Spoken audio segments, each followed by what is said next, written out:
Hi friends, welcome back to Paka delights. ಇವತ್ತಿನ recipe veg cheese sandwich. ಇದನ್ನ morning breakfast, evening snacks ಮತ್ತು lunch box ಕೂಡ ಮಾಡ್ಬೋದು.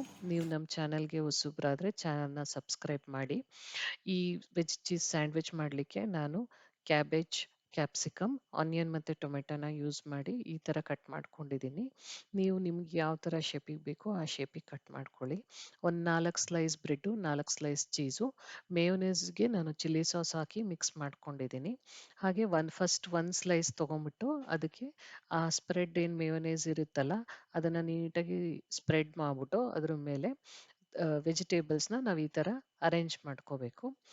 Vegetables ಎಲ್ಲ ನೀಟಾಗೆಲ್ಲ ಹಾಕಾದ್ಮೇಲೆ ಅದ್ರ ಮೇಲೆ ಒಂದು ಸ್ಲೈಸ್ ಚೀಸ್ನ ಇಡ್ತೀನಿ. ನೆಕ್ಸ್ಟ್ ಇನ್ನೊಂದು ಸ್ಲೈಸ್ ಬ್ರೆಡ್ನ ಅದ್ರ ಮೇಲೆ ಕವರ್ ಮಾಡಿಬಿಟ್ಟು ಒಂದು ಸ್ವಲ್ಪ ಪ್ರೆಸ್ ಮಾಡಬೇಕು.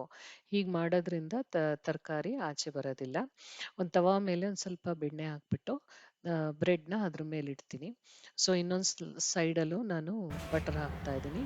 ಎರಡೂ ಸೈಡು ಕ್ರಿಸ್ಪಿಯಾಗಿ ಬೇಯಿಸ್ಕೋಬೇಕಾಗತ್ತೆ. ಮಧ್ಯೆ ಮಧ್ಯೆ ನಾವು ಪ್ರೆಸ್ ಮಾಡ್ತಾ ಇದ್ರೆ ಏನಾಗುತ್ತೆ ಅಂದರೆ ಆಚೆ ಬರಲ್ಲ. ಇಲ್ಲಿ ನೋಡಿ, ನಾನು ನಾರ್ಮಲ್ ದೋಸೆ ಮತ್ತು ರೊಟ್ಟಿ ಮಾಡೋ ತವಾನೇ ಯೂಸ್ ಮಾಡ್ತಾ ಇರೋದು, ಗ್ರಿಲ್ ಏನು ಯೂಸ್ ಮಾಡಿಲ್ಲ. ನೋಡಿ ಎಷ್ಟು ಕ್ರಿಸ್ಪಿಯಾಗಿ ಸ್ಯಾಂಡ್ವಿಚ್ ರೆಡಿಯಾಗಿದೆ ಅಂತ ಹೇಳ್ಬಿಟ್ಟು. ತರಕಾರಿ ಕೂಡ ಒಳಗಡೆ ಈಗ ನೋಡಿದ್ರೆ ತುಂಬ ಕಲರ್ಫುಲ್ಲಾಗಿ ಕಾಣ್ತಾ ಇದೆ. ಮಕ್ಕಳೆಲ್ಲ ತುಂಬ ಇಷ್ಟಪಟ್ಟು ತಿಂತಾರೆ. ಎಷ್ಟು ಈಸಿಯಾಗಿ ವೆಜ್ ಚೀಸ್ ಸ್ಯಾಂಡ್ವಿಚ್ನ ಮಾಡೋದು ತೋರಿಸಿದ್ದೀನಿ. ನೀವು ಈ ರೆಸಿಪಿನ ಟ್ರೈ ಮಾಡಿ. ಹಾಗೇನೆ ನೆಕ್ಸ್ಟ್ ವಿಡಿಯೋದಲ್ಲಿ ಸಿಗೋಣ. ಅಲ್ಲಿವರೆಗೂ ಟೇಕ್ ಕೇರ್. Thank you.